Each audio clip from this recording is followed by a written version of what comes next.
नाज़रीन किराम अस्सलामु अलैकुम वरहमतुल्लाहि वबरकातुह।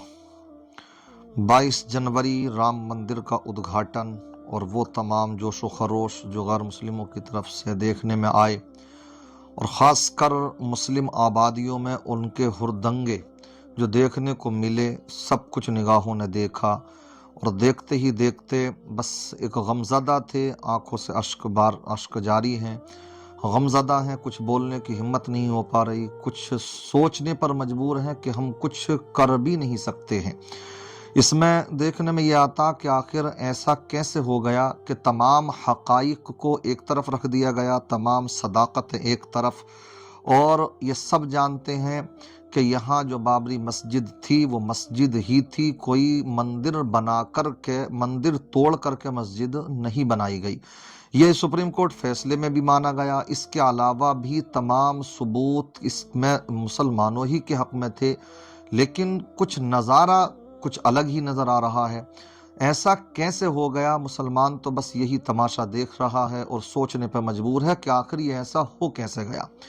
इसमें जहाँ गैर लोग हैं सियासतें कर रहे हैं, तो वहाँ पर जो मुसलमान हैं, ख़ासकर मुसलमान वो जो कि मुसलमान नुमा हैं, टोपियाँ हैं उनके, चेहरों पर दाढ़ियाँ हैं, मगर कौम के गद्दार हैं वो लोग, मज़हब इस्लाम के बेचने वाले हैं, ईमान फरोश हैं, दीन फरोश हैं, शरीयत फरोश हैं।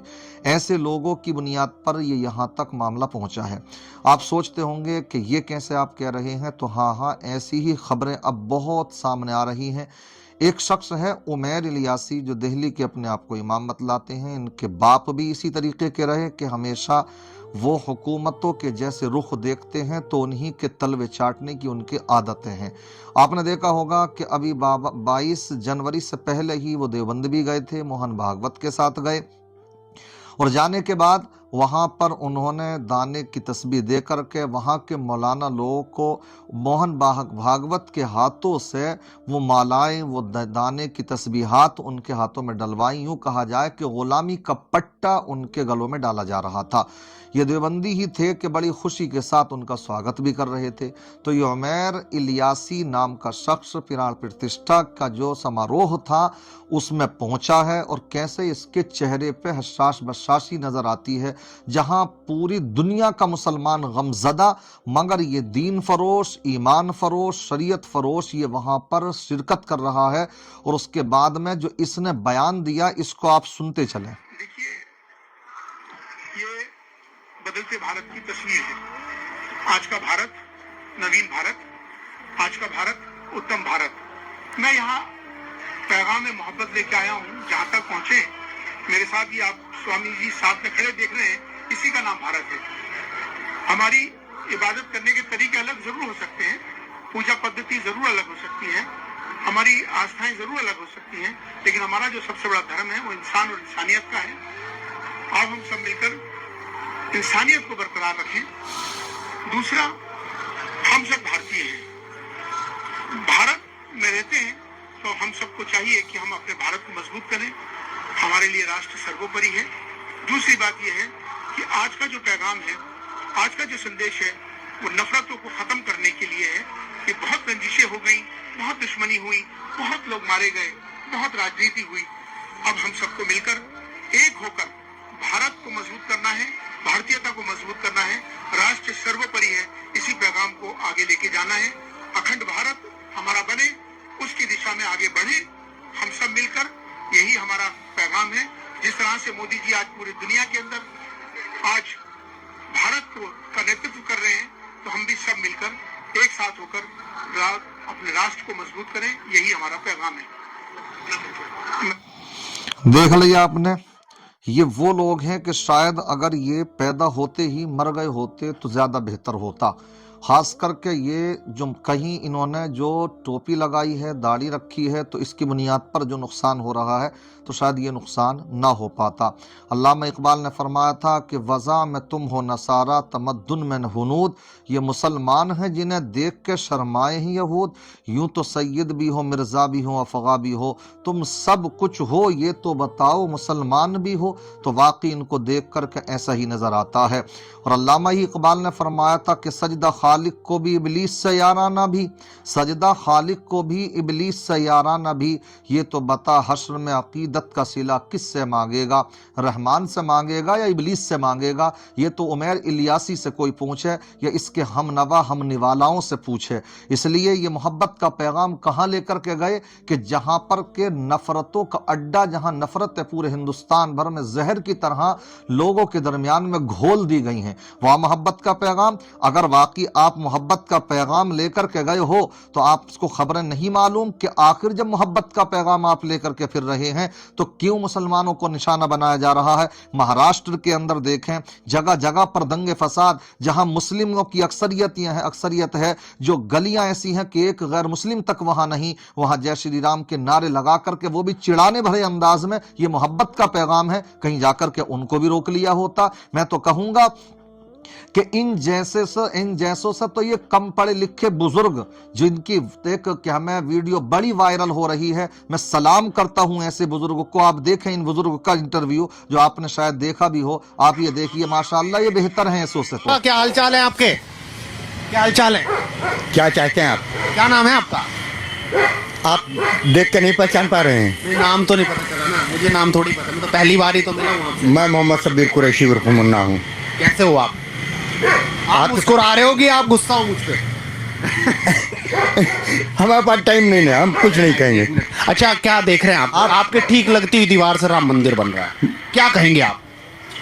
क्या कहें? आप ही अपने दिल से कहेंगे। तो आप क्या कहेंगे? मैं तो कह रहा हूँ भव्य राम मंदिर है, पूरी दुनिया इसके सामने आज नतमस्तक है। आज है, लेकिन मेरे घर में उस मस्जिद से चिराग जलता था। अच्छा, वो बाबरी मस्जिद थी। लेकिन वो मंदिर तोड़ के बनाई गई थी ना, सवाल तो यही है। कोर्ट ने क्या कहा है आपको? क्या कहा कोर्ट? आपने कोर्ट का फैसला सुना है? क्या सुना? क्या सुना? उनका साक्ष्य निकले अंदर से, एएसआई की रिपोर्ट बता रही है। कोर्ट ने क्या कहा आपसे? यही कहा था। कोर्ट ने फैसला क्या दिया? फैसला क्या दिया? राम मंदिर था वहां पे, राम मंदिर बना। कभी मंदिर नहीं तोड़ी गई, कभी मंदिर नहीं तोड़ी गई। फैसले को आप पढ़ें। आप ये तो लिखा फैसले में? हाँ, फैसले में लिखा, आप पढ़ें। नहीं, ऐसा नहीं। आप पढ़ें, फैसला पढ़ें। सुप्रीम कोर्ट ने फैसला, सुप्रीम कोर्ट का फैसला पढ़ें आप। हाँ, तो फिर कैसे मंदिर बन गया अगर सुप्रीम कोर्ट ने कहा? जिसकी लाठी उसकी भैंस। लाठी की ताकत थी यहाँ पे। कोर्ट तो कोर्ट है, सबके लिए है, वो तो आपके लिए भी उतना ही, मेरे लिए भी उतना ही। छोड़ दीजिए, हम नहीं बात कर पाएंगे आपसे भैया। मैं नहीं बात कर पाएंगे, मैं बात नहीं अपने कर इतने दिनों में। 18 लोग मारे गए। मैंने मस्जिद देखा है। लेकिन पैरोकार तो आपके भी थे, क्या सही पैरोकारी नहीं? ये बताए भाई आप क्या मुझसे बात कर रहे हैं? ना बात करेंगे, आप कोर्ट से समझें। जो बात आप हमसे समझना चाहते हो कोर्ट से समझे ना। कोर्ट ने तो यहाँ पे राम मंदिर की जगह दी और मस्जिद की जगह अलग दी। हाँ, दे दिया। कह रहे हैं एशिया की सबसे बड़ी मस्जिद बनेगी। वो कुछ भी हो, आप नहीं मानते उस मस्जिद को? मैं अपने बाप को छोड़ के दूसरे को बात नहीं कह सकता। मैं अपनी माँ को छोड़ के मैं किसी दूसरी माँ को माँ नहीं कह सकता। मैं आजीवन कहूँगा बाप को बाप, माँ को माँ कहूँगा। सोना से तौल दे दूसरी माँ या दूसरा बाप, क्या दूसरा बाप हो सकता है मेरा? आप बतावें। नहीं हो सकता। नहीं हो सकता, वैसी को आप मान के जाए। अब भाईचारा तो लौट गया, अब तो सब अच्छा हो गया। अब वो जो आपस की कुंठ गया, हाँ। मेरा धन लूटा गया। मेरा क्या दोस्त था बताइए? मेरे 18 आदमी मारे गए, क्या मुझको मेरे परिवार का दोस्त था? मेरे कौम का क्या दोस्त था? कोई वहाँ लड़ने गया था? क्यों मारे गए? क्यों खून खराबा हुआ? तो आपकी पैरोकारी करने वाले इकबाल अंसारी भी आज तो राम इकबाल अंसारी, मैं उनको वो मर्द नहीं है। मर जाना चाहिए लेकिन धर्म पे रहना चाहिए, जिस धर्म से हो। कोर्ट का फैसला था, उसके सामने अब क्या? कोर्ट का फैसला है, मैं कहाँ कोर्ट का फैसला ठुकरा रहा हूँ? कोर्ट का फैसला ठुकराता तो यह बवाल ना हो जाता, खूनरेजी ना हो जाता? किसी ने कोर्ट के फैसले को ठुकराया? लेकिन पत्ता भी नहीं हिला। अरे सब पत्ता कैसे हिलेगा? पत्ता कैसे हिलेगा? पत्ता नहीं हिलेगा। आज तो चलो जो हो गया हो गया, आप कैसे देख रहे हैं राम मंदिर? अरे भाई क्या कह रहे हैं आप हमसे? आप क्या देख रहे हैं? मैं तो भव्य देख रहा हूँ, मैंने तो तुम अब हम भी देख रहे हैं इतनी टाइम। मैं भी देख रहा हूँ। सरकार बस कीजिए, ना पूछिए आप क्या व्यवहार कर। मैं आपसे अर्जी करूंगा, अब आप जाएं। मैं आपसे अर्जी करूंगा, अब आप जाएं। आप राम मंदिर जाएंगे जब भव्य तैयार हो जाएगा 22 तारीख के? हम मुसलमान हैं। काफी मुसलमान जा रहे, इकबाल अंसारी। अरे काफी मुसलमान दारू पी रहे हैं, काफी मुसलमान बाजी कर रहे हैं। क्या न्याय है? जायज है? करना जायज़ है, दारू पीना जायज़ है, लेकिन जाओ मैं खाने में तमाम बड़े बड़े दाढ़ी वाले मिलेंगे आपको, मुर्गा गोश्त खाने वाले मिलेंगे आपको। सही बात कही। क्या शराब तो बहुत पीने वाले हैं, हर तरह के बुरे काम करने वाले हैं। इसका मतलब कोई ये नहीं हो जाता कि कोई टोपी लगा करके या कोई मुसलमान नाम रख करके अगर इन कामों को करने लगे तो ये काम सही हो जाएंगे। इंसान की सबसे बड़ी दौलत है ईमान, उसकी हिफाजत करे। और साथ ही साथ में ये समझते चलें, मैं यही कहूँगा, एक तरफ उमैर इलियासी को देखा आपने, वो पढ़ा लिखा है अपने आप को, और ये बेचारे पढ़े लिखे नहीं है, एक वैसे ही आम आदमी है, मगर सलाम करते हैं हम इनको। इनके ईमान की मजबूती देखें और एक उनको देखें कि जो ईमान का तोता ही उड़ चुका उनके, और ना जाने कितने के ईमानों को ले डूबेंगे वो। बहरहाल ये आप समझें, ये हकाइक थे जो कि आपके सामने रखे कि ये देखिए, अगर इंसान कोई तलबे चाटने वाला बन जाए, दलाली करने वाला बन जाए, तो पढ़ा लिखकर करके भी जाहिलों से बदतर हो जाता। और अगर उसके दिल में ईमान की शमा रोशन होती है, तो अगर पढ़ा लिखा ना भी हो तो अल्हम्दुलिल्लाह वो दिलों को जीत लेता, अल्लाह का महबूब बंदा बन जाता। अल्लाह सबके ऊपर अपना रहम करम फरमाए। अस्सलामु अलैकुम व रहमतुल्लाहि व बरकातहू।